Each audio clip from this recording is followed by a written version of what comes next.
आज का ये एपिसोड शुरू करने से पहले एक छोटी सी बात। क्या आप भी अपना पॉडकास्ट बनाने की सोच रहे हैं? तो एंकर ट्राई कीजिए। ये पॉडकास्ट बनाने का सबसे आसान तरीका है। नंबर एक, ये फ्री है।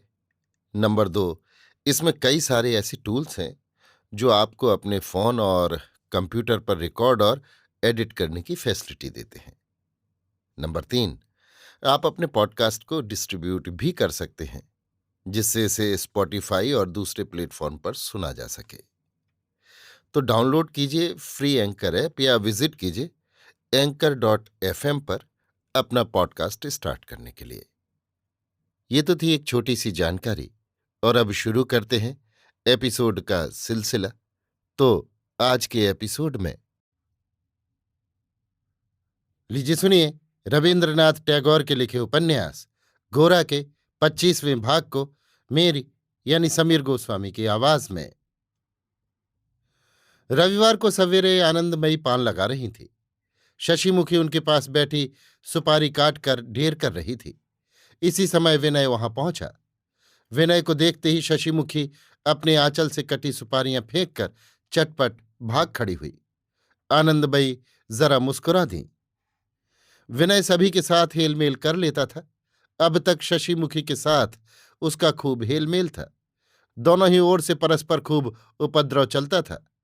शशिमुखी ने विनय से कहानी कहलाने का ये उपाय खोज निकाला था कि वो उसके जूते छिपा कर रख देती थी। विनय ने भी शशिमुखी के जीवन की दो एक साधारण घटनाओं के आधार पर खूब रंग चुनकर एक दो कहानियां गढ़ रखी थी। उन्हीं में से कोई कहानी शुरू करने पर शशिमुखी बहुत ही खींचती थी। पहले वो वक्ता के ऊपर मिथ्या भाषण का अपवाद लगाकर उच्च स्वर से प्रतिवाद की चेष्टा करती। उस पर भी जब विनय चुप न होता तो वो हार मानकर वो स्थान छोड़कर भाग जाती थी। शशिमुखी भी विनय के जीवन चरित्र को विकृत करके उन कहानियों के जवाब में वैसी ही कहानी बनाने की चेष्टा करती थी, किंतु रचना तथा कल्पना की शक्ति में विनय के सामने न ठहर सकने के कारण वो इस संबंध में यथेष्ट सफलता नहीं प्राप्त कर सकी। मतलब ये कि जब विनय गोरा के घर आता था तब सब काम छोड़कर शशिमुखी उसके साथ ऊधम और छेड़छाड़ करने के लिए दौड़ी आती थी। किसी किसी दिन वो इतना उत्पात करती थी कि आनंदमयी उसे डांटने लगती थी, किंतु दोष तो अकेले उसी बेचारी का नहीं था। विनय भी उसे उत्तेजित कर देता था कि अपने को संभालना उसके लिए असंभव हो जाता था। वही शशिमुखी आज जब विनय को देखकर चटपट उस स्थान को छोड़कर भाग खड़ी हुई, तब आनंदमयी हंसी, किंतु वो हंसी सुख की हंसी नहीं थी। विनय को भी इस क्षुद्र घटना ने ऐसी चोट पहुंचाई कि वो कुछ देर तक चुपचाप बैठा रहा। शशिमुखी से ब्याह करना विनय के लिए कितना असंगत है, ये ऐसे ही ऐसी छोटी मोटी बातों में अच्छी तरह स्पष्ट हो उठता था। विनय ने जब इस ब्याह के लिए अपनी सम्मति दी थी तो उसने गोरा के साथ मित्रता की बात ही सिर्फ सोची थी। कल्पना के द्वारा उसकी इन अड़चनों का अनुभव नहीं किया था। इसके सिवा हमारे देश में विवाह प्रधानतः व्यक्तिगत मामला नहीं है, वो पारिवारिक है। इसी सिद्धांत को लेकर विनय पत्रों में अनेक लेख लिख चुका है और उनमें इस बात को भारतवासियों के लिए गौरव की सामग्री सिद्ध कर चुका है। यही कारण है कि अपने विवाह के संबंध में आप भी उसने किसी व्यक्तिगत इच्छा को मन में स्थान नहीं दिया। आज शशिमुखी जो विनय को देखकर अपना वर समझकर लज्जा के मारे उसके आगे से भाग खड़ी हुई, उससे उसको शशिमुखी के साथ अपने भावी संबंध का रूप दिखाई पड़ा।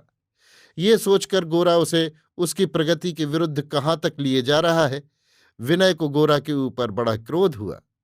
अपने ऊपर धिक्कार का भाव उत्पन्न हुआ और ये स्मरण करके कि आनंदमयी ने पहले ही इस विवाह को नापसंद किया था, उनकी सूक्ष्मदर्शिता के लिए विनय का मन उनके प्रति विस्मय मिश्रित भक्ति से परिपूर्ण हो उठा। आनंदमयी विनय के मन का भाव समझ गई। उन्होंने उसके मन को दूसरी ओर फेरने के लिए कहा, कल गोरा की चिट्ठी आई है विनय। विनय ने कुछ अन्य मनस्क भाव से ही कहा, क्या लिखा है? आनंदमयी ने कहा, अपना हाल कुछ विशेष नहीं लिखा है। देश के छोटे लोगों की दुर्दशा देखकर दुखित होकर उन्हीं का हाल अधिकतर लिखा है। घोषपाड़ा नाम के किसी गांव में मजिस्ट्रेट कैसे कैसे अन्याय अत्याचार कर रहा है, उसी का वर्णन है। गोरा के प्रति एक विरुद्ध भाव की उत्तेजना होने के कारण असहिष्णु होकर विनय कह उठा, गोरा की बस पराये के ही ऊपर दृष्टि रहती है। हम जो समाज की छाती पर बैठकर नित्य प्रति जो सब अत्याचार करते हैं, उन्हें केवल क्षमा ही करना होगा और कहना होगा कि ऐसा सत्कर्म और कुछ हो ही नहीं सकता। एकाएक गोरा के ऊपर इस तरह दोषारोपण करके अपने को जैसे अन्य पक्ष मानकर विनय ने अपने को गोरा के विरुद्ध खड़ा किया, ये देखकर आनंदमयी हंसी। विनय ने कहा, मां तुम हंसती हो कि एकाएक विनय इस तरह क्रोध क्यों कर उठा?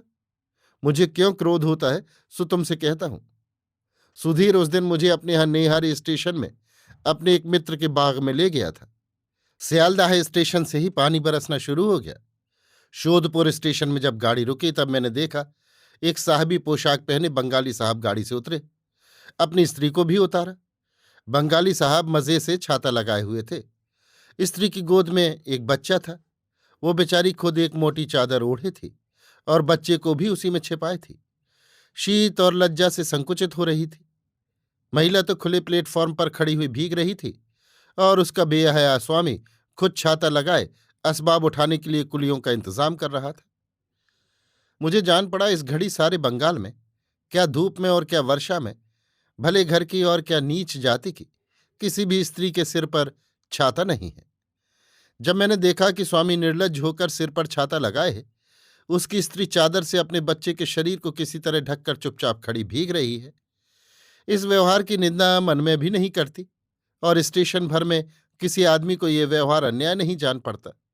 तभी से मैंने प्रतिज्ञा की है कि मैं इन सब की काव्य की कल्पनात्मक मिथ्या बातों को अब कभी जबान पर नहीं लाऊंगा कि हम लोग स्त्री जाति का अत्यंत आदर करते हैं, उन्हें लक्ष्मी या देवी मानते हैं। देश की स्त्रियां देश की कितनी बड़ी शक्ति हैं, ये मैं पहले ही कभी अच्छी तरह समझ नहीं सका, कभी इस विषय पर विचार भी नहीं किया। इतना कहकर बिना विलंब के विनय चल दिया। उस समय उसका चित्त उत्साह से पूर्ण हो रहा था। आनंदमयी ने महिम को बुलाकर कहा, भैया, विनय के साथ हमारी शशिमुखी का ब्याह नहीं होगा। महिम, क्यों, क्या तुम्हारी राय नहीं है? आनंदमयी, ये संबंध अंत तक नहीं टिक सकता, इसी से मेरी राय नहीं है, नहीं तो मैं क्यों ना राय देती। महिम, गोरा राजी हो गया है, विनय भी राजी है, फिर क्यों नहीं टिकेगा? हाँ, ये मैं अवश्य जानता हूं कि अगर तुम राय न दोगी तो विनय कभी ब्याह नहीं करेगा। आनंदमयी, देखो, मैं विनय को तुम्हारी अपेक्षा अधिक और अच्छी तरह जानती हूं। जितना मैं जानती हूं उतना गोरा भी नहीं जानता। इसी कारण सब बातों पर गौर करके मैं इस ब्याह में राय नहीं दे सकती। महिम, अच्छा, देखा जाएगा, गोरा को लौटाने दो। आनंदमयी, महिम, मेरी बात सुनो। इस ब्याह के लिए अगर अधिक हठ करोगे या दबाव डालोगे तो अंत को अवश्य गड़बड़ होगी। मेरी इच्छा नहीं है कि इस मामले में गोरा विनय से कुछ कहे। अच्छा, देखा जाएगा, कहकर महिम बिगड़कर वहां से चल दिया। अभी आप सुन रहे थे रविन्द्रनाथ टैगोर के लिखे उपन्यास गोरा के 25वें भाग को मेरी यानी समीर गोस्वामी की आवाज में।